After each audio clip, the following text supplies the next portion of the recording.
التاريخ الفلسطيني ذكرى صعبة كتير، وذكرى بتجذر علاقتنا بالأرض الفلسطينية. أرضنا إحنا، فلسطين إلنا، فلسطين إلنا. اليهود طمعانة فيها. ليش؟ لا، اليهود هدول لما بيلاقوا أرض حلوة وأرض جميلة ومكانها كويس ومناسب بدهم ياخدوها لإيش؟ بدهم يحتلوها. بيجوا بيطلعوا أهلها منها أو بيقتلوهم عشان ياخدوا الأرض بالغصب. هالحين اللي صار إحنا أقوياء، صح؟ بس هم معهم عدة، يعني ما عندهم معاهم سلاح ومعاهم دبابات، معاهم ناس بتخافش الله دعماهم وسمحالهم وإنهم يعملوا الغلط. في أبطال دافعوا عن الأرض واستشهدوا وروى دمهم أرض فلسطين. كل ذرة أرض بتشهد للشهيد، بتقول إنه في بطل دافع عني وفقد روحه كرمال الأرض هذه. كانت إحنا ضمن أراضينا الفلسطينية اللي إحنا اليوم مش قادرين نصلها.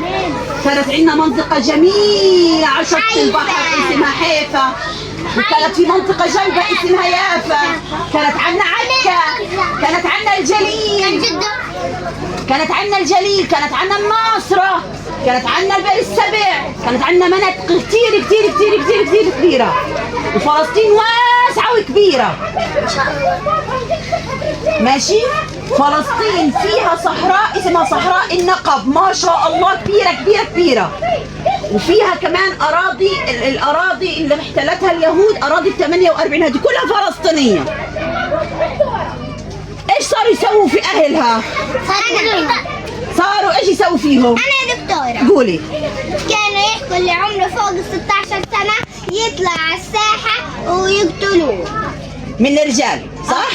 وايش يسووا في البيوت؟ بالنساء يطلعوا النساء ويحرقوهم ويخلوا النساء وأولادهم الأطفال يهربوا. من الخوف ايش يسووا فيهم؟ يهربوا، صح؟ ويحرقوا الأراضي. ويحرقوا ايش؟ فالأراضي هذه تروت بدم مين؟ الشهداء رحمة الله عليهم. اليوم احنا علاقتنا بالأرض علاقة كبيرة كبيرة. كل ذرة رمل بتروي قصة بطل، بتروي قصة صبرت وتحملت عشان تربي اولادها الترباية الصح اللي يرجعوا يدافعوا عن أرضهم بقوة.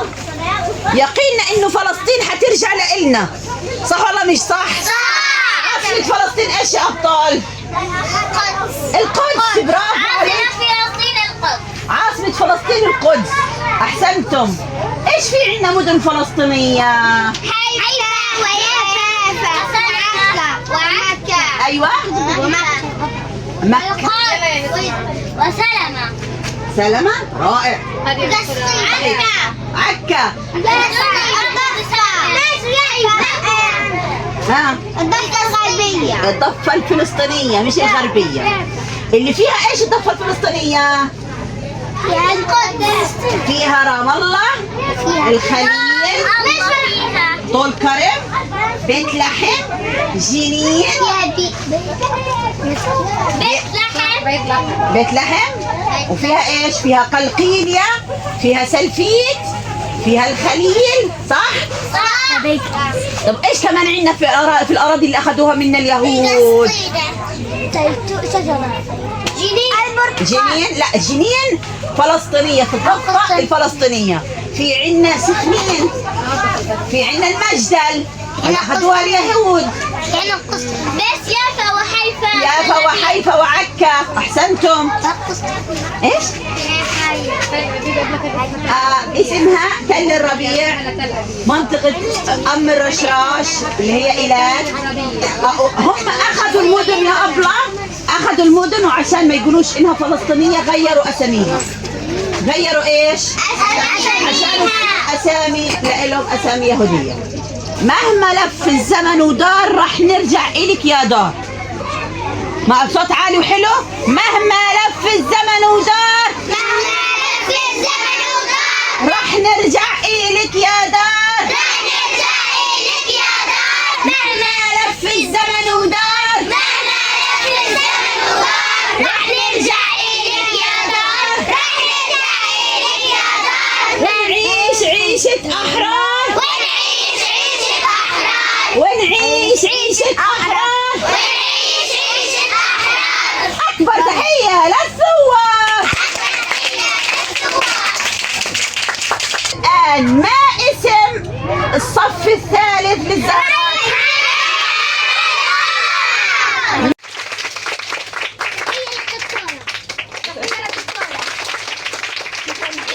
السلام عليكم.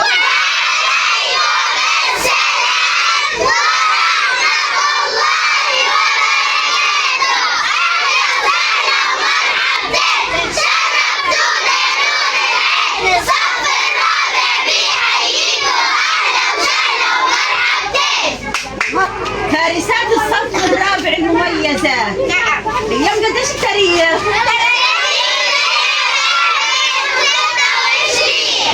ما شاء الله 30/3/2026. التاريخ هذا بذكرنا بحاجة. يوم الأرض. ما شاء الله. طب مين فيكم شاطرة تقول لي يوم الأرض؟ ايش اسمها؟ اسمها الجليل. اسمها الجليل. المنطقة هذه اسمها الجليل. احنا عنا يا بنات فلسطين كبيرة كبيرة كثير. حاولت اليهود بكل الطرق تاخذ الأرض من أصحابها، وقسمت فلسطين. قسمت ايش؟ قسمت فلسطين بالتعاون مع الناس اللي بدهمش ايانا. اجوا اليهود من برا من كل بلاد الدنيا عشان ياخذوا اراضينا. الاراضي هذه اراضينا احنا. الهم حق فيها؟ لا. 100%. الحين اجى حرامي كسر بابك ودخل دارك وطلعك منها، الدار هذه بتكون من حقه؟ لا. 100%. هذا اللي صار فينا. اجت اليهود دخلت بيوتنا، حرقت البيوت، حرقت الاراضي، وقالت الارض هذه النا. بحق لها تعمل كده؟ لا. بس عشان الناس خايفين منها بدهمش اياهم في بلادهم، قالوا لهم خلاص اقعدوا مش مشكله، على حساب اصحاب الارض، على حساب الابطال اللي كانوا زارعين الارض هذه كلها خير وبركه. فلسطين كانت منتشره فيها الاراضي الزراعيه بشكل كبير كثير. شجر الزيتون، شجر الحمضيات، شجر الليمون، شجر الجميز والنخيل، وشجر الفواكه. كل انواع الفواكه كانت مزروعه في فلسطين من اولها لاخرها. كانت عندنا مناطق كتير واسعه. كان عندنا مناطق على البحر اسمها حيفا ويافا وعكا. كانت عندنا مناطق حلوه اسمها الناصره، طبريه، بئر السبع، صحراء النقب. كانت عندنا صفد، كانت عندنا المجدل. مناطق كتير. كان عندنا الجليل، وكان عندنا مناطق كتير. اخذوا المناطق هذه منا وسموها اسامي ثانيه عشان تكون الهم، عشان تكون الاراضي هذه ايش؟ الهم، وطلعوا اهاليها منها. في يوم من الايام اجى المحتل الحاقد ودخل على الناس في منطقه الجليل وحرق الاراضي الزراعيه كلياتها وقتل المزارعين. وعشان الفلسطيني ايد واحده وابن غزه زي ابن الضفه، زي ابن الناصره، زي ابن رهط وبئر السبع، الفلسطيني واحد بتغيرش. كل فلسطين صارت عشان الناس هدول، عشان تدافع عن حقها. وسموا اليوم هذا يوم ايش؟ الارض، احتراما وتقديرا للارض اللي حرقوها اليهود عشان يسرقوها من اهاليها وطردوا اهاليها منها. احنا نتيجي كل الدنيا حتنسينا ارضنا؟ لا. مش سامع. حتنسينا ارضنا؟ لا. حتنسينا حيفا ويافا؟ لا. حتنسينا صفد والناصره؟ لا. حتنسينا النقب والجليل؟ لا. حتنسينا القدس العربيه؟ لا. فلسطين إلنا إسلامية عربية. أسمع، فلسطين إلنا إسلامية عربية. أرضنا، القدس إلنا. عاشت فلسطين حرة عربية. المجد والخلود لشهدائنا الأبرار. وتحية للزهرات الأبطال. زهرات الصف الرابع. السلام عليكم.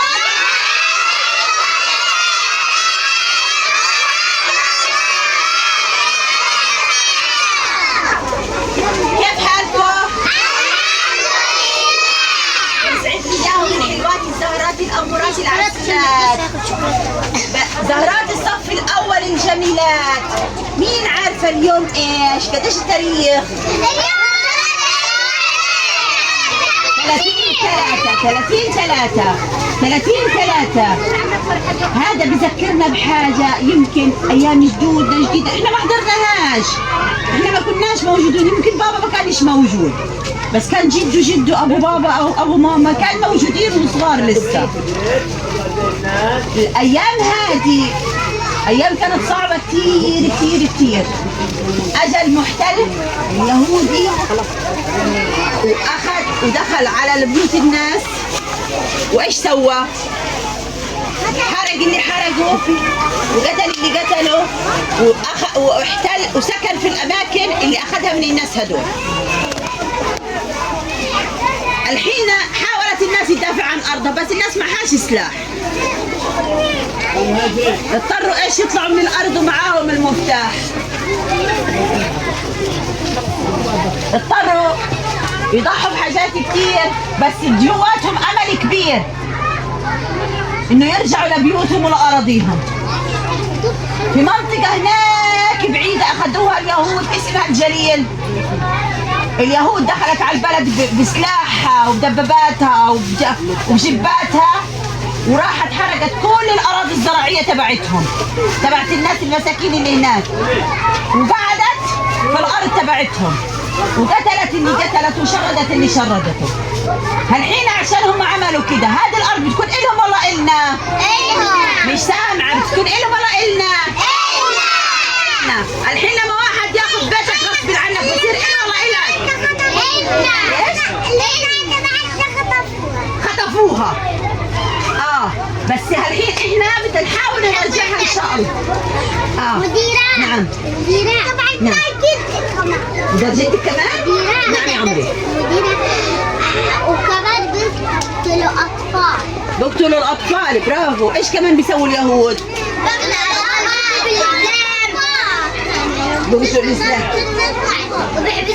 وبيحبسوهم. طب هم بيعملوا هذا كله ليش؟ عشان بيعملوا هذا كله ليش؟ عشان ياخذوا الأراضي، وإيش كمان؟ عشان ياخذوا الأكل والشرب. وياخذوا الدور. طب هم لو أخذوها صارت إلهم والله هي لسه إلنا. هندافع عنها إن شاء الله. بتضل فلسطين إلنا. مش سامعة، فلسطين إلنا. البنات الحلوات يقولوا لي إيش عاصمة فلسطين؟ يا عيني، عاصمة فلسطين إيش؟ عاصمة فلسطين إيش؟ طب لو قالكوا عاصمة فلسطين غزة بنفع؟ بنفع؟ طب لو قالوا لكم بدنا نعطيكم كل فلوس الأرض وتطلعوا من فلسطين وتروحوا على مكان تاني، بنفع؟ بنفع؟ طب هيعطوكوا فلوس وهيعطوكوا أكل وهيعطوكوا لبس، هترضوا؟ مش سامعة، هترضوا؟ فلسطين إلنا.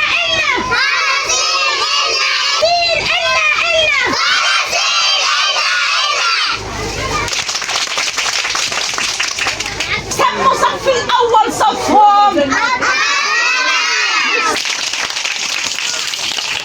السلام عليكم.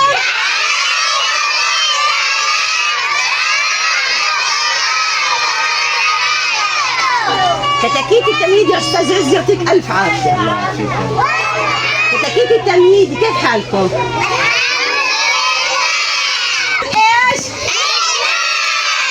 قديش التاريخ؟ 30 سنة. اليوم قديش التاريخ؟ 30/3. اليوم التاريخ هذا يا حلوين بذكرنا بقصة كتير صعبة، ولازم كلنا نتذكرها ونعرفها. ايش القصة هذه؟ في يوم من الأيام اجوا ناس غراب من برا. ايش سووا؟ معاهم سلاح، معاهم جبات، جواتهم حقد كبير، كره كبير. اجوا ودخلوا على بيوت الناس، ودخلوا على اراضيهم، الاراضي اللي كانت مزروعه كل الحاجات الحلوه، كانت مزروعه زيتون، كانت مزروعه برتقال، كانت مزروعه نخل، كانت مزروعه جميز، كانت مزروعه فاكهه، كل الحاجات الحلوه كانت مزروعه في الاراضي هذه. وطلعوا الناس من بيوتها بالغصب، كسروا الباب ودخلوا عليهم وطلعوهم من بيوتهم، طخوا اللي طخوه ومسكوا الاراضي هذه. ايش سووا فيها؟ حرقوا. ايش سووا في الاراضي؟ حرقوا النخل، وحرقوا الزيتون، وحرقوا الجميز، وحرقوا كل الفاكهه. صارت الارض كل الفواكه حرقوها كلياتها. وايش سووا فيها؟ اجوا قعدوا فيها، طلعوا اهلها منها وقعدوا فيها. اللي عملوه هذا صح ولا غلط؟ غلط. الحين لما هم قعدوا فيها صارت إلهم والله لسه لاصحابها. لاصحابها صح؟ مهما يعملوا بتضل الارض لاصحابها. مين اصحابها؟ احنا الفلسطينية. مين اصحاب الارض هذه؟ احنا صح؟ انت وبابا وجد وجدته كلهم. هذه الارض إلنا حتى لو طلعونا منها بتضلها إلنا، بتضلها موجودة وين؟ في قلبنا. احنا بنحبها، احنا بنحبها. لما واحد ياخذ لعبتك منك غصب عنك، لما واحد ياخذ منك لعبتك غصب عنك بصير إله؟ لا صح؟ لا، بتضلها لعبتك. بتكرهها ولا بتحبها لعبتك؟ بنحبها. لا، لعبتنا وارضنا وحياتنا بنحبها حتى لو طلعونا منها بتضلها إلنا. صح ولا لا يا حبايبي؟ صح. بضل فيها ريحة دم الشهيد الشهيد اللي قتلوا اليهودي هذا. الشهيد لما بينزل دمه بينزل على الارض، الارض بكره بتشهد انه في بطل كان واقف هنا، في بطل كان واقف هنا دمه نزل على الارض الطاهرة هذه، في بطل دافع عنها. صح؟ صح. لازم ندافع عن دم الشهيد، لازم ندافع عن حرية الأسرى الأبطال اللي موجودين في السجن اللي أخذوهم اليهود عشان حرمونا منهم. لازم ندافع عن بسمة الأطفال الحلوة اللي إلهم حق فيها. إلنا حق نضحك ولا ما لحناش حق؟ وريني كيف تضحكوا. يلا يلا اظهروا اليهود. يلا يلا اضحكوا. يلا ضحك حلو. يلا مين بدي اشوف مين احلى ضحكة. ياهم. رتيل كيف حالك؟ وين بابا يا رتيل؟ عند الله. مين اللي قتله يا رتيل؟ يهود. احنا حننسى بابا؟ لا. ماشي؟ وحندافع عن الارض هذا عشان خاطر بابا وكلهم كل الناس. صح؟ صح. قولي لهم انا بنت الشهيد. يلا. أنا بنت الشهيد. ايش اسم بابا؟ ضياء رفعي النجار. يلا ايش بدك تقولي لبابا؟ الله يرحمه. يا حبيبة قلبي، تحية كبيرة لرتيل. عشان خاطر بابا بدنا نحافظ على الأرض هذه، بدنا ندافع عليها. واليوم ماما لبستنا الثوب الفلسطيني عشان إحنا فلسطينيات. صح؟ صح؟ عسل. يلا تحية كبيرة لكل الشهداء. نجي صف يا أستاذ عز. مخيم بشيت. مخيم بشيت. آخر مخيم طلع. آخر مخيم طلع وللأسف احتلوه اليهود. احنا حننسى بشيت؟ لا. احنا حننسى حيفا ويافا وعكا؟ لا. احنا حننسى صفد والجليل؟ لا. هذه كلها اراضينا. رأس الناقورة حننساه؟ لا. بتضلها إلنا غصب عننا. عنهم. ايش بتضلها إلنا ايش؟ عاصمة فلسطين ايش؟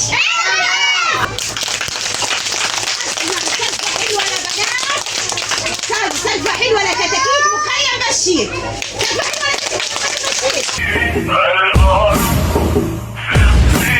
كل ما بيرجع يوم الأرض ويسهر حنونا الأرض احنا بنجدد هالعهد ما ننسى دم الأعراض. ليش بتحب الأرض كثيرا؟